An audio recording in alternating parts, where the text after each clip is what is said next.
evening. I just want to begin by saying that I'm just going to be sharing my experience. Some of you are already working in schools that offer these kinds of boards. And so just, I would say, step aside for now and say, okay, we're all here to understand and develop a common shared understanding of whatever there is. And of course, if there is something that you would like to add, please put it in the chat, and more than happy to have you add it at the end. So with that, I'd just like to plunge straight away, and if I may, share my screen. And we are looking at knowing our boards today, all the different boards. We're looking at both the international boards and the Indian boards. So we're just going to do this together. So first, I know you have filled in a form and said which board you are teaching in as a teacher, but I think it's also important to understand which board you studied in as a student. So if Shilpi can kindly put in the Mentimeter code, I will stop this share and I will share the Mentimeter screen. And let's just understand from our audience what you studied as a student, because that will just give us some sort of an insight. So I'm going to present my screen.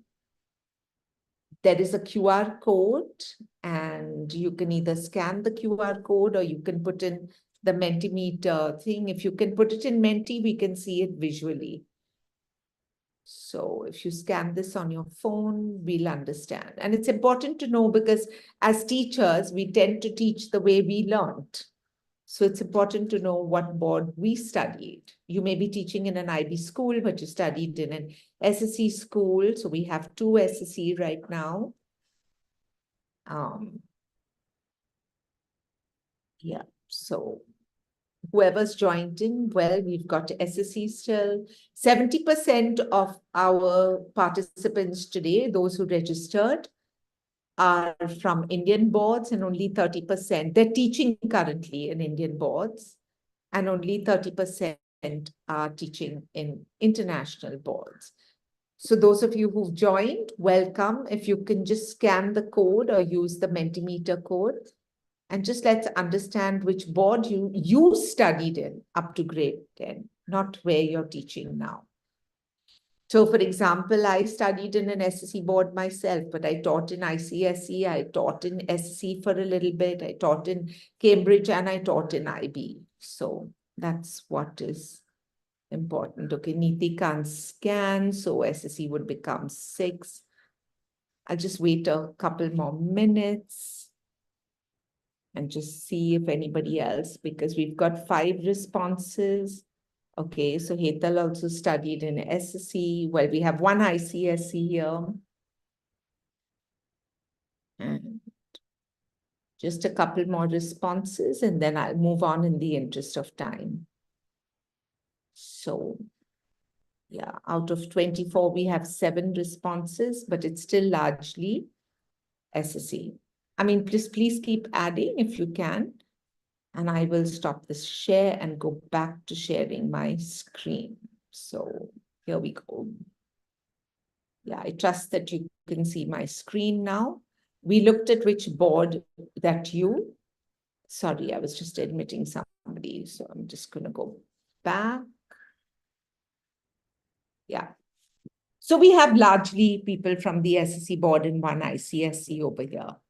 Now, I'd like to think, as a teacher, there were certain factors that you may have considered before you chose a school. Of course, sometimes maybe the school chose you. But anyway, if you had some factors, perhaps you chose a school because it's near your house, a friend recommended it, you like the school leadership, there was a newspaper ad, or you did website research.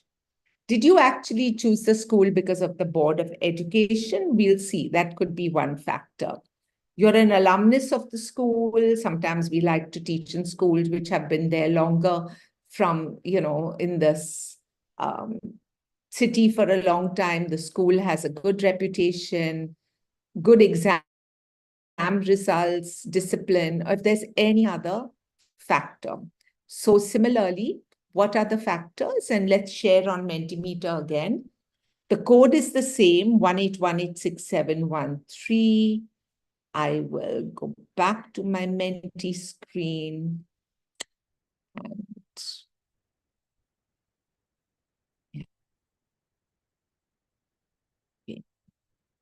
sorry, just, yeah. So I'm now just going to present. One minute.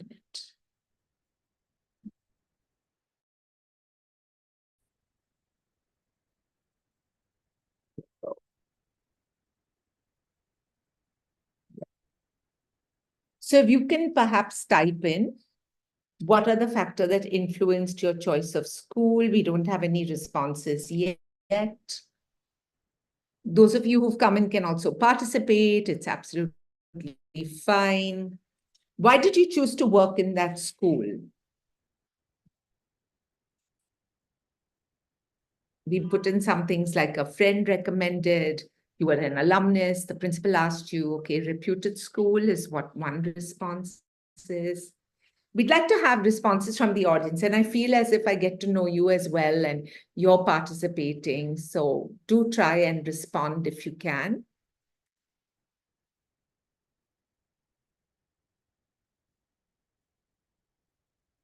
Great. So job security, career growth, management. Yay, you got the subject and class of your choice. Wonderful. You interned at the school and that's why you decided to continue. Lovely. See, this is great when we get to know the location, very important. New board, ICSE, wonderful. Closer to the house. We have 11 responses, which is about 50%. Are there any responses on the chat? Worked in a preschool and did it, and then the principal offered the choice. Reputed school, accessible to home. Great. Just wait a couple more. The management, the location, international school. So if we really look at all the factors, for many of us, there are other reasons rather than the Board of Education, right? I mean, even the new board, ICSE at that time, but career growth, subject and choice, reputation, management, all seem to be important reasons why people chose the school. So good. Okay. So thank you to those of you who shared this, got selected. It was a reputed school. So yeah, so Hetal, you can just put on chat that what was your reason for choosing the school that you're working in. And yeah, so Swati wanted to switch over from the state board. So yeah, so there are various reasons, but very few of you said that you actually chose the school because of the Board of Education. So let's move forward and understand a few questions before we move into the boards. So one was, I had three takeaways. How has education changed? What are the different systems of education? And how can you, the teacher, prepare yourself? So those are my three questions. So I'd also like to know from you, how did you learn when you were in school? Do you remember? I mean, for me, I literally learned from the textbook. How did you learn when you were in school? Yeah, we've got switch over traditional textbook method. Thank you, Hetal. Preschool doesn't come under any particular board. Well, actually, it does now, Neeti. It does. Traditional methods, rote learning. Yeah.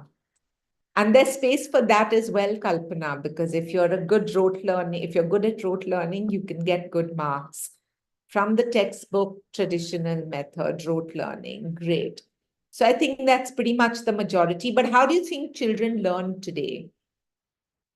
Are we going to be able to make our kids of today sit down and do rote learning? Do you think that's possible, irrespective of which school they are in? Yep. Thank you, Rosa. Through hands-on experience, learn by doing. Laila said, yeah, text reading, more focus on writing, experiential learning, more of inquiry-based approach. That would be fantastic. Activities, experience, virtual learning. I don't know that kids now after COVID really like virtual learning anymore, but I think experiential learning is something that all kids would just love having. So, as Benjamin Franklin said, tell me and I forget, teach me and I remember, involve me and I learn. And there are multiple quotes that we have that tell us about how children today learn better when they experience something, when it's linked to their real life. And we've got playway, activity-based projects, simulations, project-based learning. Thank you, everybody, for your responses. It's great that you can participate. So if we look now at schools today, let's see, they focus on the process of learning rather than the end product of it. That is what we would want. Earlier, Raki and I were talking about the NEP, and with the NEP, certainly there have been changes in the school.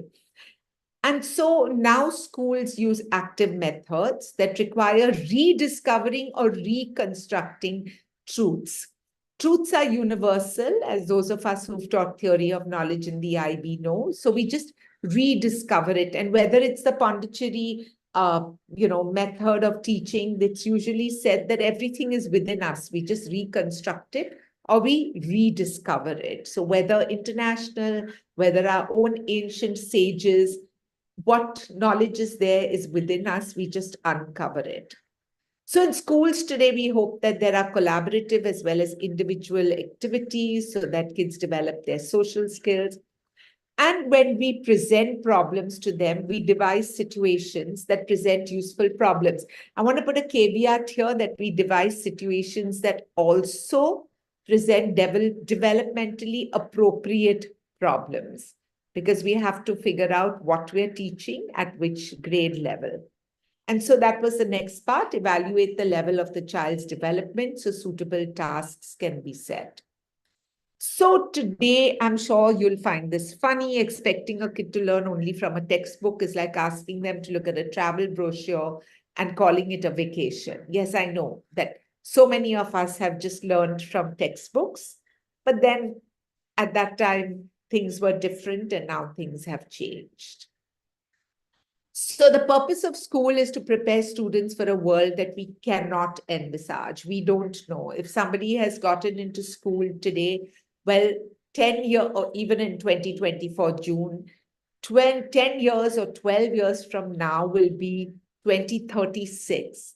We have no idea what the world is going to look like then. And so how do we prepare students for this world that we don't know, the jobs that we don't know exist?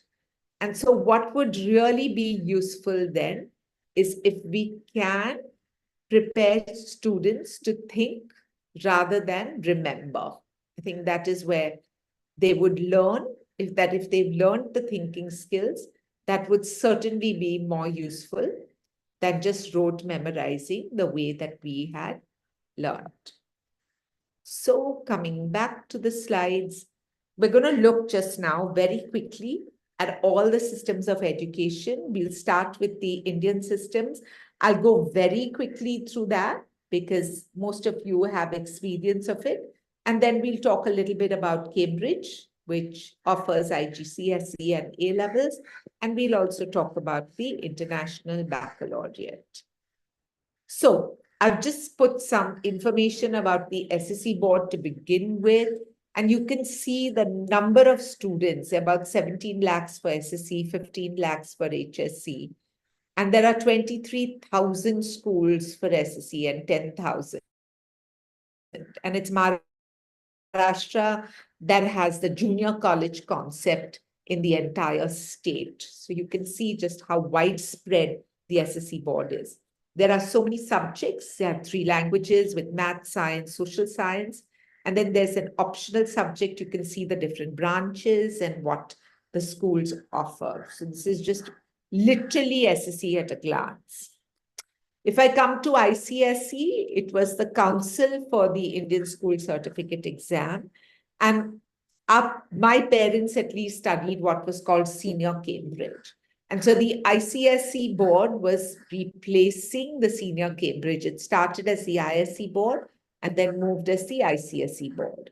And it's a private body, and it was seen then that there are elite schools that were affiliated to Senior Cambridge, and so they moved to the ICSE, and there are roughly 3,000, I'm rounding it off, in every state and union territory and in 5 countries overseas.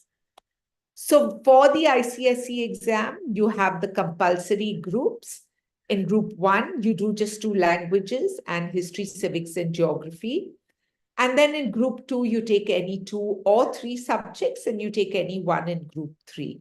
So you can do math and science and then do yoga, or math, science and performing arts, or you can do math, science and commercial applications. So that becomes your 3rd subject.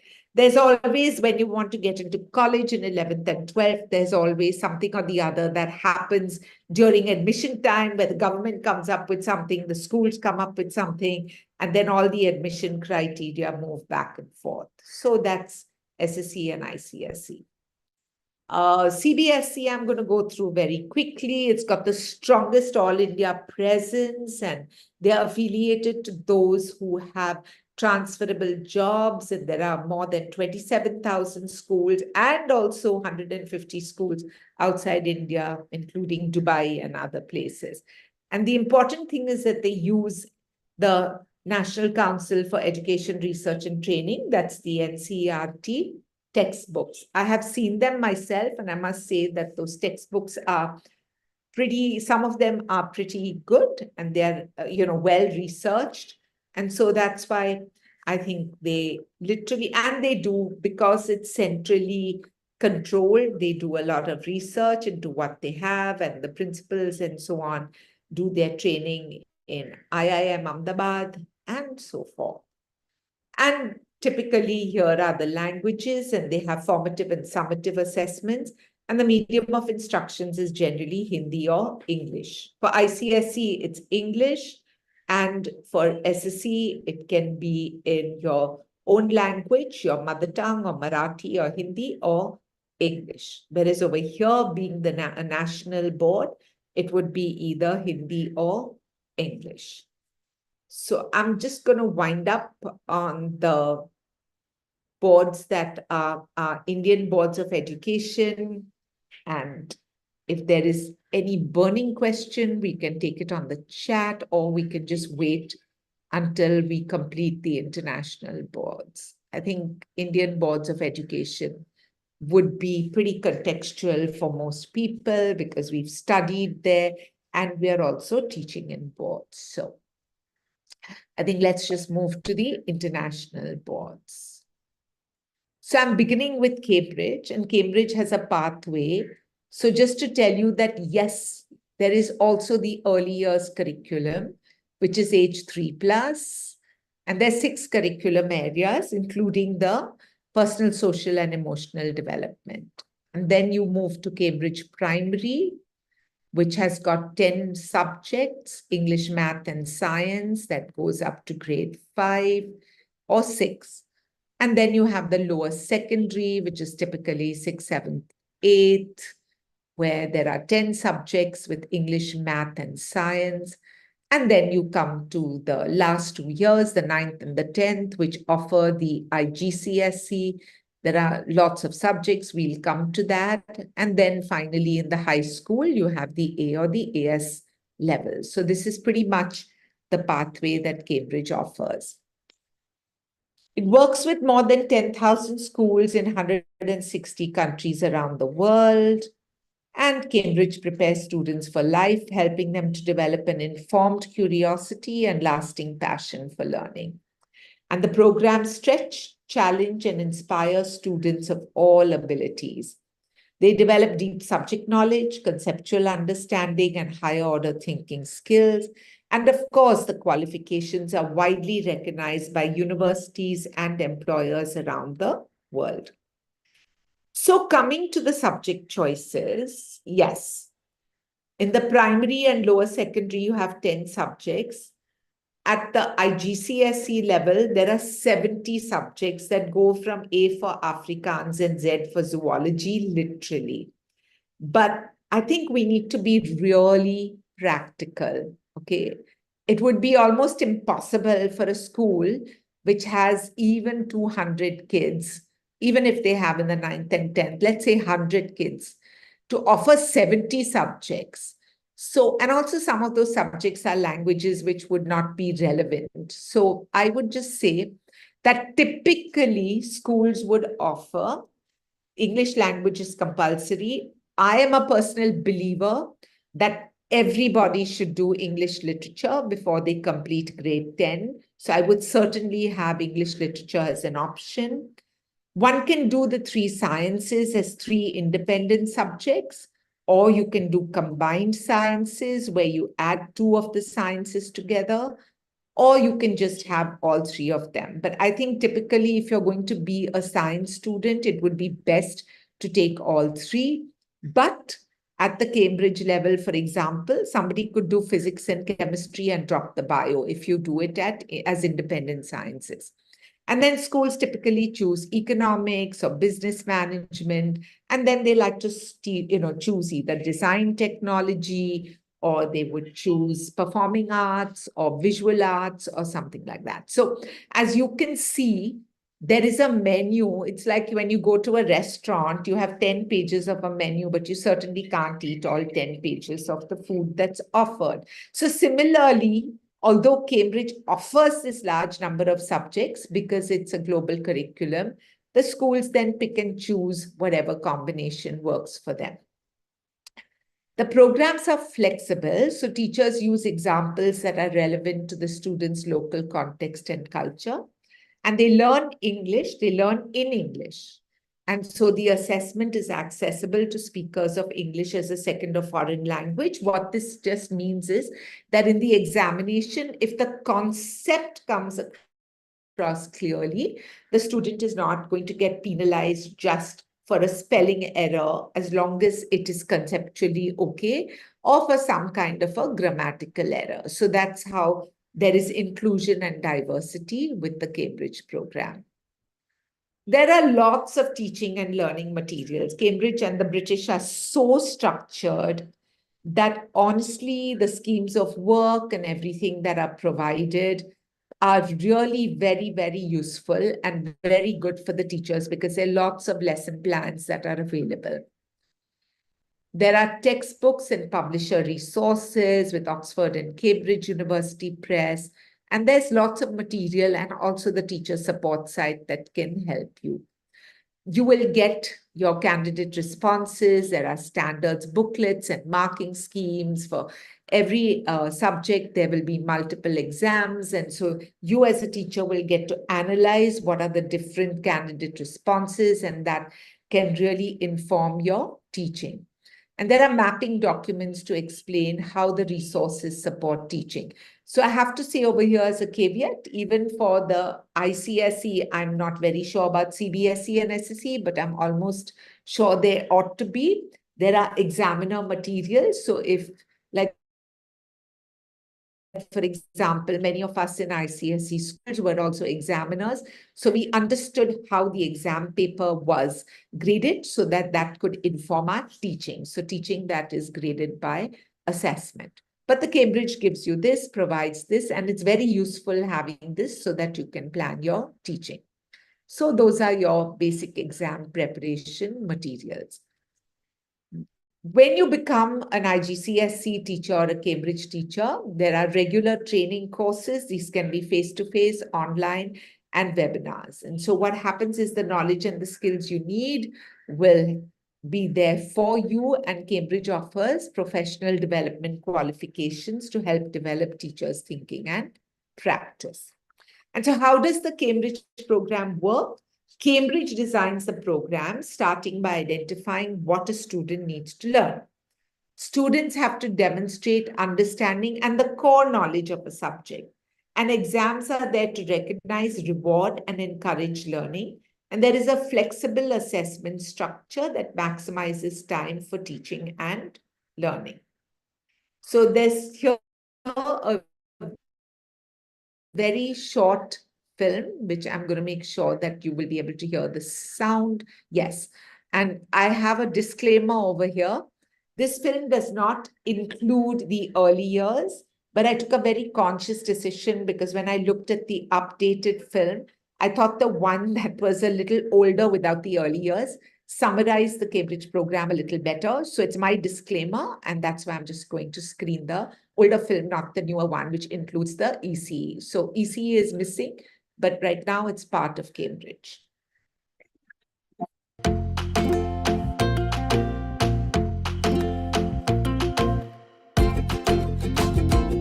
Over 10,000 schools in 160 countries offer the Cambridge Pathway. The Cambridge Pathway is a clear path for educational success from age 5 to 19. The 4 stages of the Cambridge Pathway lead seamlessly from primary to secondary and to the pre-university years. Each stage builds on learners' development from the previous stage or from other educational systems. Schools can offer every stage or just some of them. This gives flexibility to shape the curriculum according to students' needs.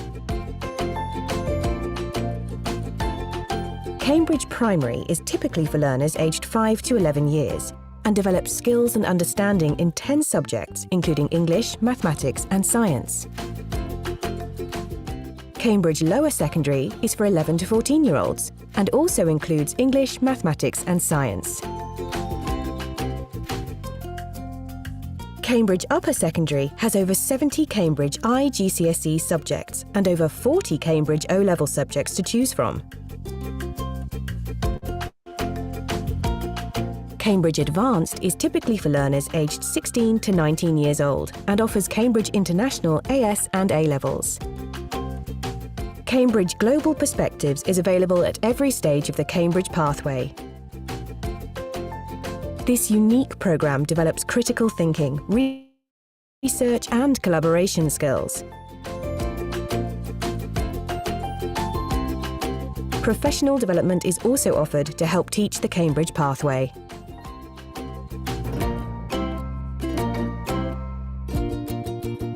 The Cambridge Pathway prepares students for life wherever they are in the world.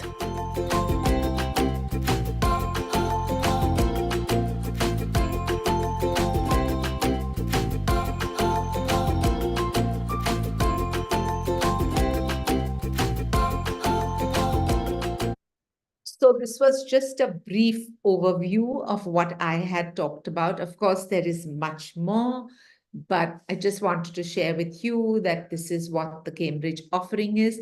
And for those of you, Global Perspectives is a unique course which is done individually with an exam as well as with collaborative work. And it just helps students think about issues at a global level and look at it at developmentally appropriate stages. And that is something that Cambridge now offers as part of its curriculum. So in order to be a Cambridge learner, I'm just going to pause over here and let you read it and see if you're a Cambridge learner, you have these 5 attributes. If you're a Cambridge teacher, what do you see with the attributes?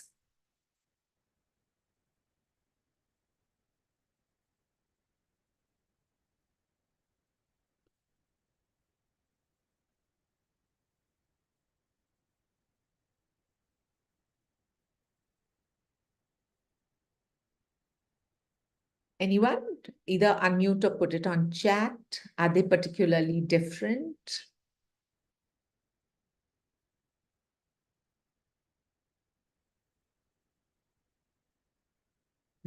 So they are really tweaked. So teachers also need to be confident, responsible, reflective. Yeah, it's the same. There's just a little bit of a tweaking. And that exactly, I really like that. The teacher needs to have these attributes first to develop the same as in the students. And the teachers are facilitators creating the difference. And that's what we're talking about. Talk about wanting to model, which is very different from the way when we were in school, because when we were in school, our teachers didn't always model what they wanted us to be. They may have preached it, but they certainly didn't model it. So yeah, so as we said, education has changed, and so teachers need to be far more engaged.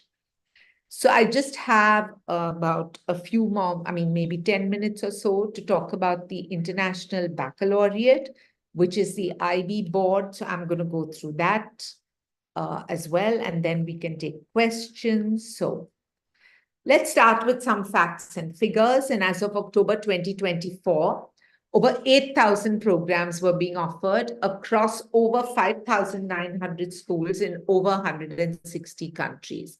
And if we look at the number of IB programs taught in each region, the Americas top it with 45%. And then you have Africa, Europe, and the Middle East, which come together. That's 31.5%. But Asia Pacific is a growing group. And so that's us, including Australia and the Far East. And so we are 23.4% of the IB world schools that are there. Now, if we look at the history of the time and the timeline, the IB was founded in 1968 in Geneva in October. And then, there were various conferences, so on and so forth. And the IB today is taught in French, Spanish, and English. And there are different developments that happened. There were different director generals of the IB. And right now we have Mr. Oli-Pekka Heinemann, and he's the 8th Director General since May 2021. We had our very own Shivakumari, who was the 7th Director General. And so this is just a very brief timeline. What's very important to understand is that the IB has a very, very strong mission statement. And so really, we want to have a better and a more peaceful world. How are we going to have this? Through intercultural understanding and respect. How do we develop that? By developing inquiring, knowledgeable, and caring young people. I actually flipped the first sentence around because it's very essential that if a school becomes an IB school, the school's vision and mission needs to be aligned with the IB mission. So what the IB organization does is that they work with schools, governments, and international organizations. And they develop these programs of international education and rigorous assessment. And these programs encourage students to become active, compassionate, and lifelong learners. And the last sentence is just very, very deep, who understand that other people with their differences can also be right.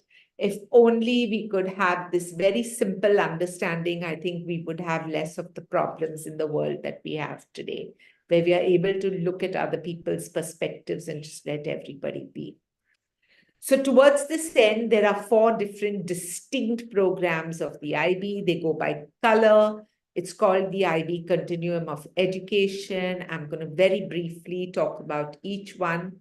So the primary years, which starts from the early years, and there are the enhancements to the program, is the PYP program, or it's called the IB Primary Years. Look at this curriculum model. In the center, you have the learner. The IB learner is always at the center of every curriculum model.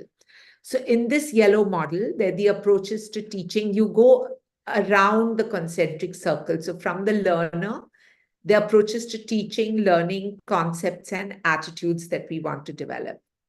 Now, these are the next circle has the subject group. So you have science, arts, mathematics, social studies, language, and PSP, or physical, social, and personal education. However, primary kids learn very differently. So they learn through what are called the transdisciplinary theme. And there are these 6 themes, which are the second last circle: who we are, sharing the planet, where we are in place and time, how we express ourselves, how the world works, and how we organize ourselves. So there's a unit of inquiry that the teachers develop, and they use it through this. And ultimately, we hope that at the end of PYP, or the primary years program, the students become internationally minded. And their culmination is an exhibition that they will present themselves at the end of grade 5. So that's a PYP. Then you have the MYP, which is now gaining a lot of popularity. And PYP was transdisciplinary, MYP is interdisciplinary. And the focus really is on concepts and big ideas. And the units over here have statements of understanding. And again, if you see, you have the learner in the center. You have the concepts, approaches to teaching and learning, but you have global contexts that come in. And in the MYP, service learning is very, very important. And in grade 9, they do a community project, and in grade 10, a personal project. And then you have 8 different subject groups, that's language and literature, language acquisition, physical and health education, sciences, arts, design, mathematics, and individuals and societies. They also have a unit called the IDU, the interdisciplinary unit, where more than one subject from the different subject groups are taken together and students analyze something based on a real life situation. And then you have the diploma program, which is the 11th and 12th. It's the only, so MYP has what is called an e-assessment, which is optional. The DP, the diploma program, is the one program that has an exam at the end of grade 12. We've had these discussions in schools because still MYP and PYP, everything is done digitally and on the laptop. Suddenly in the DP, they have to start writing and the exam will be a written one, though they're moving into digital assessment. So in the diploma program, again, you have the learner in the center with your approaches to teaching and learning. You have what is called the core of the DP program, which is absolutely unique, in which students have to do 3 compulsory things. Namely, they do theory of knowledge, which is how do we know what we know. They spend time doing creativity, activity, and service. It's not counted by number of hours, but by learning outcomes. And then they do an original research paper called the extended essay. There are 6 subject groups, and except for the arts, they have to take one subject from each of these subject groups. So everybody will do language and literature or some form of literature, performance and literature. Everybody studies a second language. They do at least one science, one individuals and societies, and mathematics is compulsory. That used to be one of the big roadblocks that we had, but math is offered at two different mathematic courses and at different levels. All the subjects are offered at higher level and standard levels, so 3 higher level, 3 standard level. So either a student can take the 6th subject from group 6, which is the arts, that could include film or visual arts or performing arts or music, or they could take a 2nd subject in either individuals and societies or in the sciences. So there is some flexibility, but it is what the IB likes to call a broad and balanced curriculum. So that's your diploma program. And I'm just going to show a short film on what I just talked about.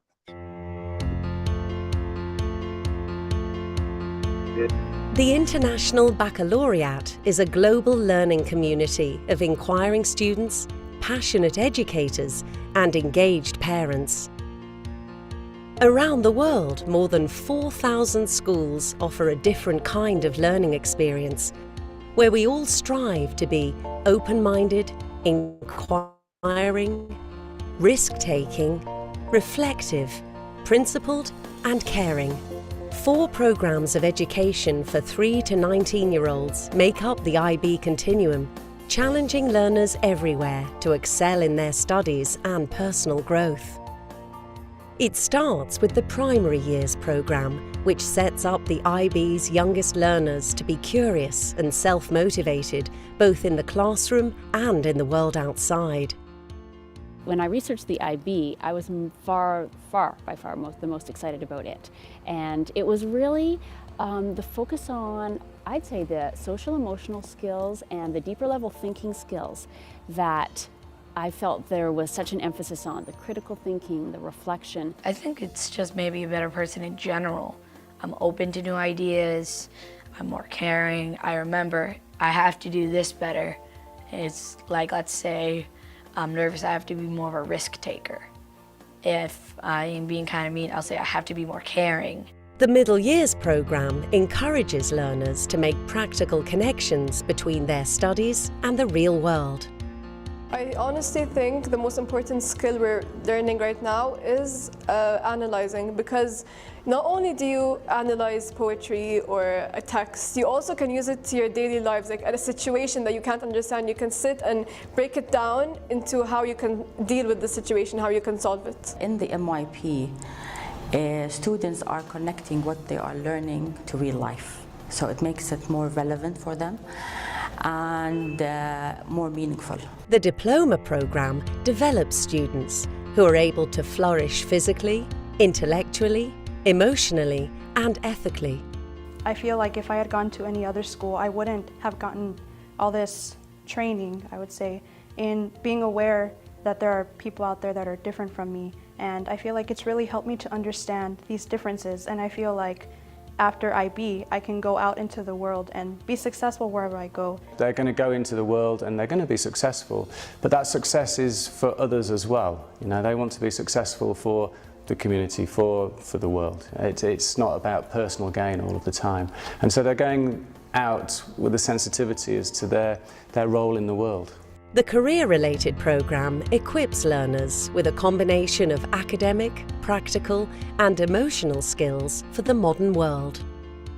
Mi experiencia en la IB ha sido muy grata para mí, pues es una manera para crecer tanto como persona y tanto profesionalmente, ya que esto va dirigido a que pueda seguir mis estudios de manera profesional y de una manera internacional, ya que esto me abre las puertas no solo de aquí recibir una educación que se base solo en el sistema de México, sino algo más internacional, algo más profesional. We see students starting with the usual sort of teenage worries and concerns and nervousness, and coming out as really competent, confident young people, able to talk to adults, to head things up, to lead things with a massive community awareness. They do projects and services within the community. So they have a much bigger appreciation of their local community, but a global awareness as well. The IB Continuum. Education for a better world.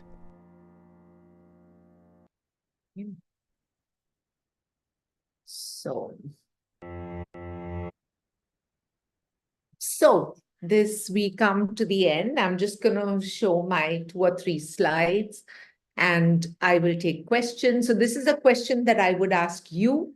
And I asked myself, I mean, I graduated from SSE, I did my BSc, yes, I had my master's, etc., etc. But how did I prepare myself for international education? I will share that with after I ask you the same question. We can take questions right now, but I'm going to stop sharing screen. But I really, really wanted to share this with you because I promise you every day children will learn something. And this is what we tell parents. Some days they will bring it home in their hands. Some days they will bring it home in their heads. And some days they will bring it home in their hearts. And what I really hope and wish for the world is that all of us as students and teachers will take whatever we learn, take it home in our hearts so that we really have a better world. These are my acknowledgements. This is all the research that I did, plus my own experience and communication. I'm going to say thank you, stop sharing, and I'm now going to move to asking you if you have any questions or any comments or any thoughts. Happy to even take any responses. I think we're pretty good for time. We have about 10 minutes, so it would be nice to hear from the audience. Yeah. Thank you, Fatima. So thank you for your thing on chat. But does anybody have any questions? Thank you, Pooja.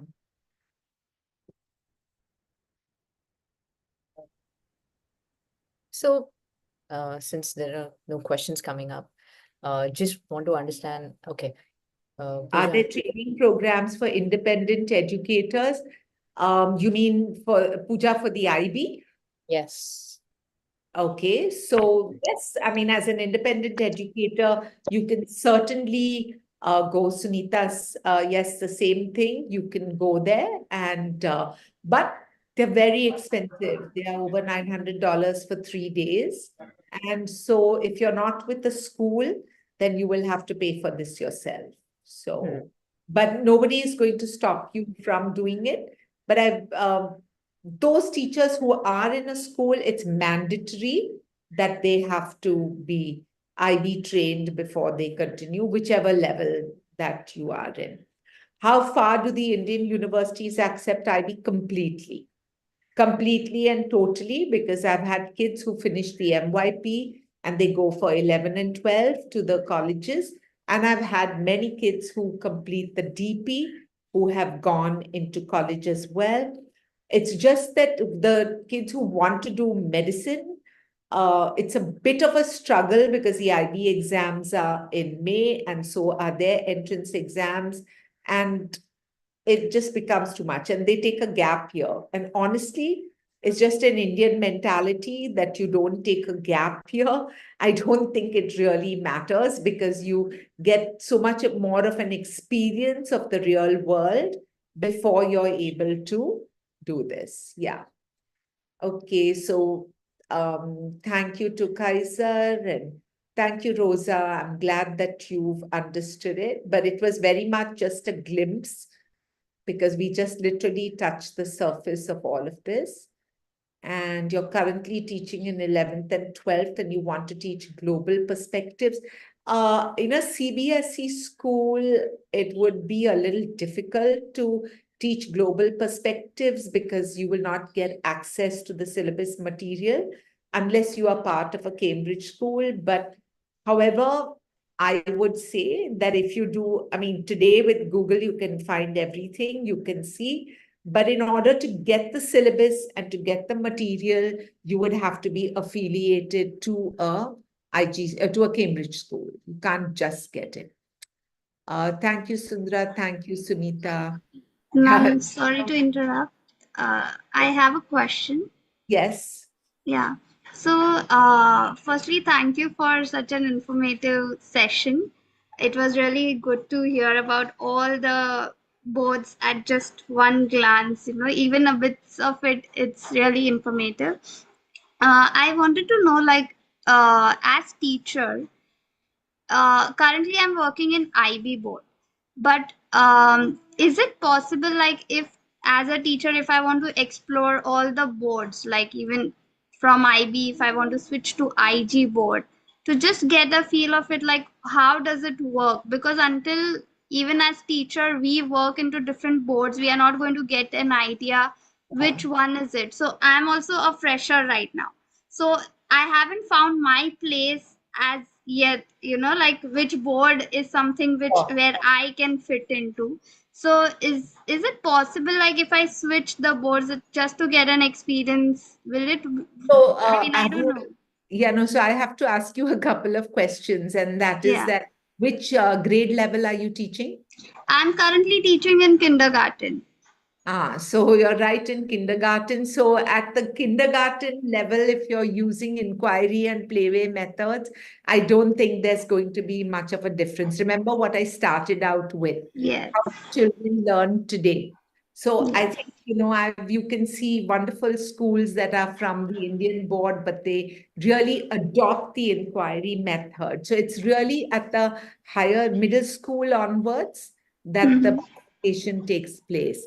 Now, whether you can move from one to the other, it depends on how you see your career path as a teacher. I mean, if you keep sort of switching schools, then it's going to show up on your CV as well, right? The number of Yes. schools that you have switched. So if you're happy where you are and you're doing it, by all means, but talk to friends, talk to other people who teach in other boards and do some reading and kind of understand. But I would not recommend you switching from one board to the other. Yeah. Does that answer your question?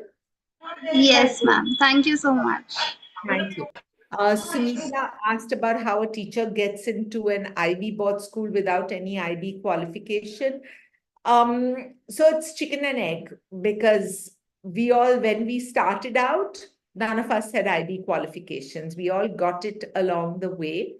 but you need to have a mindset. So I suppose if you, it also depends on which level that you want.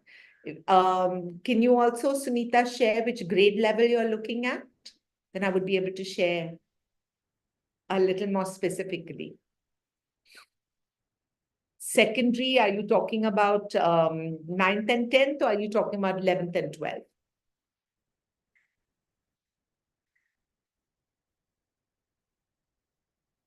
9th and 10th. Okay, so 9th and 10th would be the MYP.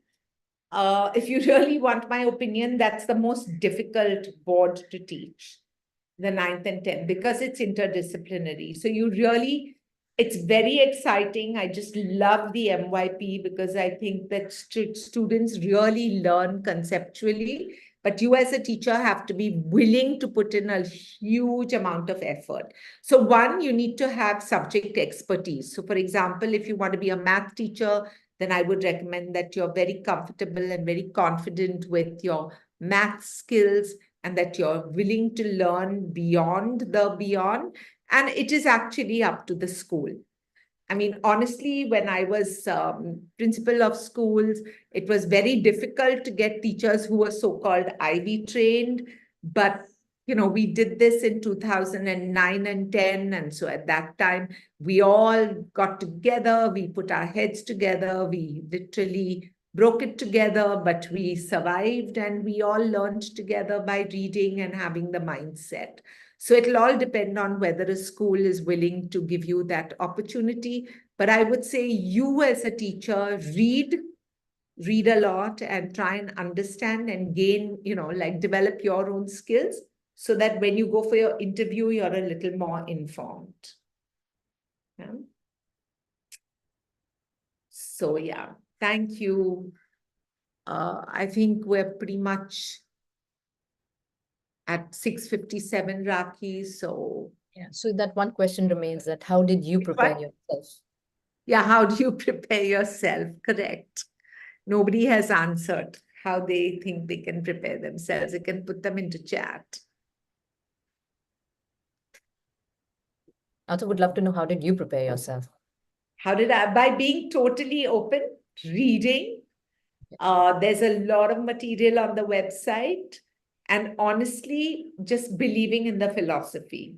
I actually believe, I believe in a child-centric education. So whether I was in a ICSE school or an SSE school, I just believe that children can learn. And I always remember when we were there, we make so many assumptions that, oh, children should be able to do this and able to do that. But no, we are the teachers. And so here you model what you want them to do. And you really believe in the fact that they have potential. And honestly, everybody will work to their potential. So I never worked only with those who were going to get the 95%.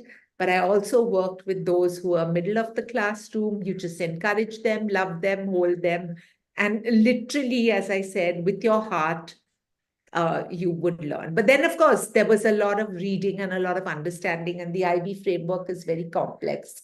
Yeah. So it took a while also to get our heads around it. So just in brief, if you were to help the audience understand, what is inquiry-based learning?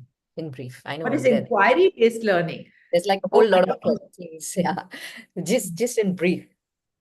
Oh my gosh, that first of all, I don't even know whether it can be. So you don't tell, okay? You, the thing, I mean, look at what everybody responded on how they learned, right? They learned from textbooks. Now it's important to understand how you learned, because you generally tend to teach exactly the way that you learned. I mean, even what did I do for the last 1 hour? I pretty much lectured. I tried to engage with people by asking questions. So what happens in an inquiry setup, you give some sort of a stimulus, or you give some sort of a, a prompt. Either it can be a question, it can be a case study, it can be an object, it can be anything. And then you say, okay, here I'm showing you this. What do you think, or how do you think? Where did this come from? What are some of the questions that you can raise? What do you see? What comes out? And then once the kids start raising their questions, they're inquiring into what that particular object is. But obviously, it's not so universal. It depends on the subject. It depends on what you're doing. So the approach is where you involve the learner and you get the learner to raise questions based on a prompt or an object or a case study or a provocation or whatever, or a learning engagement or whatever you want to call it, rather than telling them. Right. And the themes for increased learning are pre-decided by IB board, or do we schools have the freedom to choose the themes? The themes, those For PY themes. No, Yeah. no, no. Those are the 6 themes that are the transdisciplinary themes. Okay. So no, you can't choose the themes. You choose you create your units. The IB gives you the framework. Got it. And these units are decided by schools individually. Well, yeah. You write your own units. Right. So there's a scope of being flexible out there in terms of the units that we choose. It's too much flexibility and it's a lot of work. Okay, got it. Yeah. Right. So any further questions?